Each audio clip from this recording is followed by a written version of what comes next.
Hello there, welcome to your favorite show, Mike and Matters.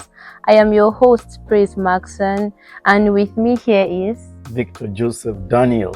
Okay, welcome to the show, sir. Thank you. We're going to be looking at this issue of insecurity in Nigeria. There's high rise of insecurity everywhere. We hear that a lot of time. What can you say about it, sir? Insecurity has been, looking back, it has been, and it's part of the society. However, when it is abnormal, it becomes something else. It raises alarm, it raises concern in the society. Okay, so let's put it in a layman's language, right? What is insecurity? I mean, for somebody that might be just hearing the word for the first time. Thank you. Insecurity simply means when there is no security, when we can't sleep with our two eyes closed, when I would say things like banditry, herdsmen is terrorizing our society, our nation, our farmland. When we say there's chaos in the states, and then okay, beautiful. Okay, so what can we say causes this? I mean, where are they coming from, this insecurity? There are several factors that caused this. Okay. Over the years, there is direct factor, there is also remote factor. Okay. So if we should look back in history, we know the military coup, 1966, that of 1975, that of 1983, and that of 1990. All these are catalysts that has steered it, that has brought insecurity. Now, one prominent thing again is in 2007, an attempt was made to change something. Then Boko Haram came. Okay. And I'll say this with respect that insecurity came into Nigeria, our country, from foreign sponsors, foreign powers. Wow. They are the one majorly empowering these people financially and with other logistics. It started in 2006 mainly. That is the Boko Haram in Borno State. Then in 2010 it escalated. In 2011 we witnessed the election, and because of the election a lot of things were done to enlarge this insecurity and plague in Nigeria. And in 2019, 2015, down to this present time, we've had a lot of insecurity incidents in our country. Wow. From what you said insecurity were norms, I mean, in Nigeria, but I mean it has escalated over some time. And you said what brought it up were from foreign individuals that brought them up to Nigeria. Okay, what is your conviction? Was there any transaction that led to that? Yes, there are classified documents. Okay. To God be the glory, it has been unveiled. But the government is trying to cover it from the eyes of the public.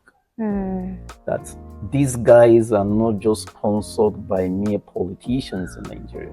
Okay. There is connection with ISIS. There is connection with some international bodies. Okay. There is connection with some global establishments sponsoring these guys. And I would say their agenda is to profit, is to milk the African resources, which Nigeria is the centerpiece.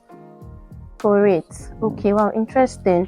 Okay, how about the ones that happen in our local places? Are we going to say they are also from the foreign state? I mean, coming down, because we've had issues of insecurity, and then we see our boys doing that as well. Okay, what fuels it?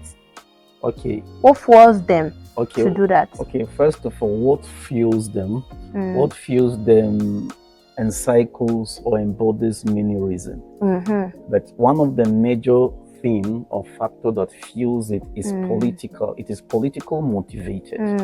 Like that of 2011, an attempt to ousted Goodluck Ebele Jonathan by some cabals was strictly or was pinpointedly from some political fraction who was unsatisfied with Goodluck Ebele Jonathan. They brought these militias from neighboring countries, Chad, Mali, empower them. And these politicians who brought them have their own foreign, foreign friends, international bodies, like I mentioned earlier, international bodies, and some other global figures who is pumping money in them.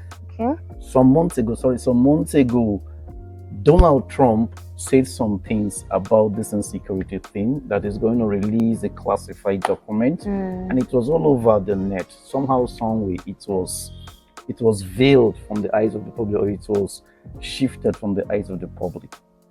Wow, that's interesting.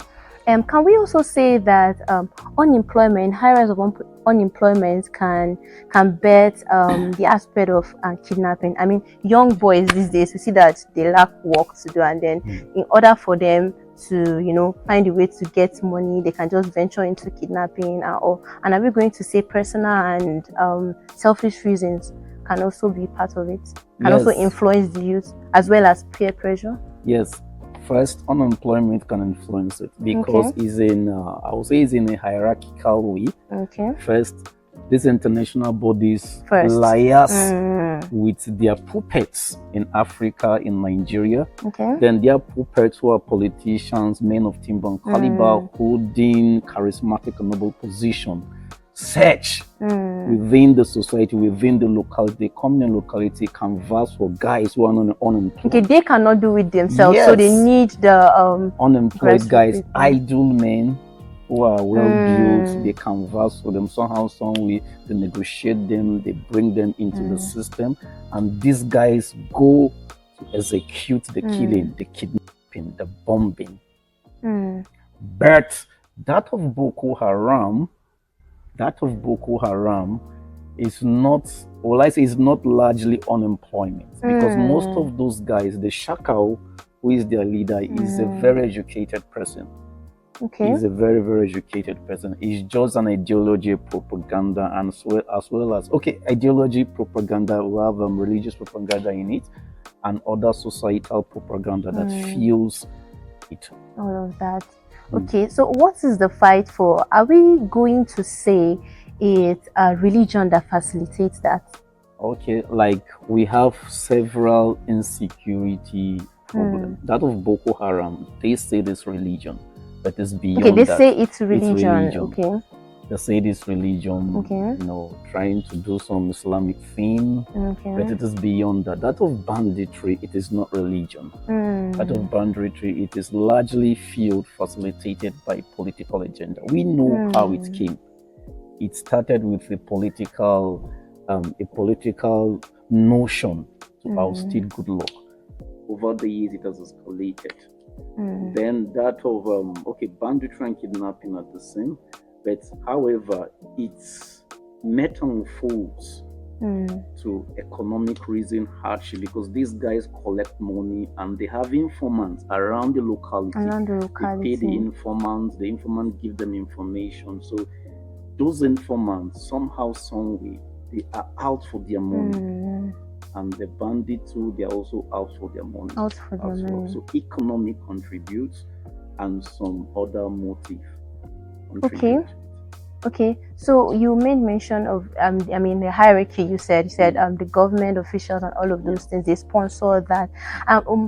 Aren't they supposed to be the people that are watching out to safeguard the community itself? Why do you think they would do such to the community? Does that mean they don't love their people enough? You said something, selfish reason. Every act of banditry, insecurity is carried out first by selfish motive. They have their own selfish gain in it. If what they sweat for was to be, what they sweat for was to be followed, they won't deviate, they won't. But that selfish motive has corrupted their intention. That selfish motive has corrupted what they sweat for at the initial before coming to office. So selfish interest is the first thing. Before considering other many reasons, political, economical, As a terrorist. Yeah. Interesting. That's beautiful. Okay, concerning this whole religious thing, what exactly do you think they are after? Is it so other religions can, liaise with one other religion, or what exactly is the gain? What do you think they are after? Religion is a very, very sensitive thing, and it plays a huge role in forming, marrying, and making a society, especially a country like Nigeria. However, I will say religion is a smoke screen. What I mean is smoke screen. The main motive is underlined, is hidden. Okay, it's not spoken out, yes, right? Yeah. The religion comes out as a cover. We want to propagate, we want to Islamize. Okay, what you're saying is it's not actually the religion. Yes. There is a hidden motive, but the religion is like a cover. Just come out like the Sharia in 2000 in Nigeria State. They came out as religion, Sharia law, blah blah blah. But there is a hidden motive they are aiming at. I will say this, permit me, Al Mustafa, AD contestant in 2023 election, said a lot. Okay. He was Abacha's ADC. He knows a lot. I believe in that man, and I believe the information he disseminated during this interview was very, very, very correct. Now, he said most of these guys, they come to a society, a place, and they make the resources. Then they fuel or they facilitate something like a fight between this tribe and this tribe, this religion. But within, they are carrying lithium. He made mention of lithium. They are carrying our resources. They are sourcing us out. These things are done by the foreign bodies. They call them the multinationals, like I said. Most of them they are big guys. They liars. They do business relations. So Al Mustafa gave that. Al Mustafa told us that, and I believe he's an intelligent person. He was once a security person, not just a security trained person. So I believe that information is very, very vital. Okay. Wow. Okay. We also have cases whereby, we see them around, right? We might not see kidnapping and all, but we see cases, we see chaotic moments where there's an attack here and there's an attack there. For example, churches, mosques, when mosques are burnt, then you will now see all of a sudden a church will be burnt too. It's as if it's a religious thing. And now my question is, these people are all serving their various gods, right? Don't you think at some point it's as if we ourselves are the ones fighting for our God? Is that not what they are actually doing? I wouldn't say we are fighting for our God. I would say is ignorant. Ignorant. The God have a power to fight. So people doing that on their own. In short, I heard in Jos, after they kill you, they have to eat the person. That was some years ago. So you can see the extent this thing has gone. And that is also telling on the society. So it is ignorant. It's not people.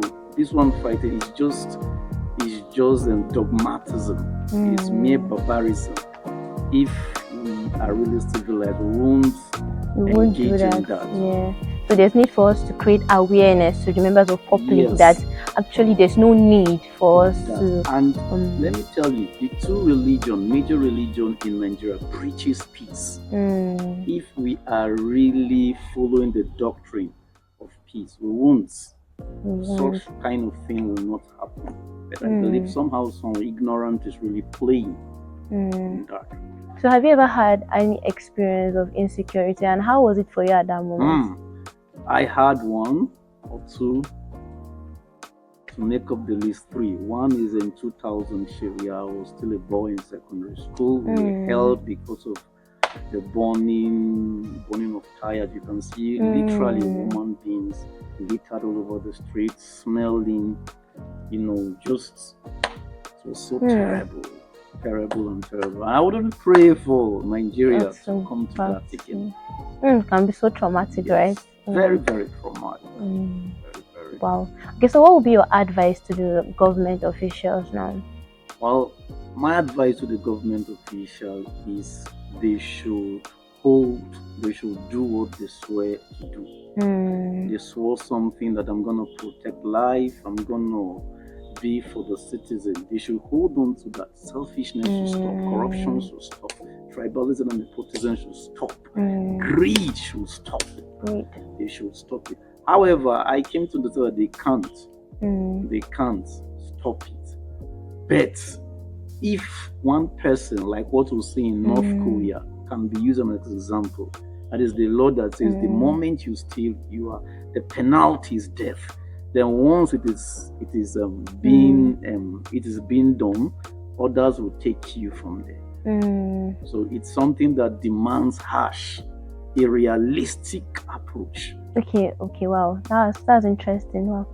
So one more thing before we go, if you are to do one thing for Nigeria as regards to insecurity, what would that be? I mean, for me, if I'm to do anything, I would tell the younger ones that are out there to watch out for peer influence, greed, and all of that. So for you, what would that be?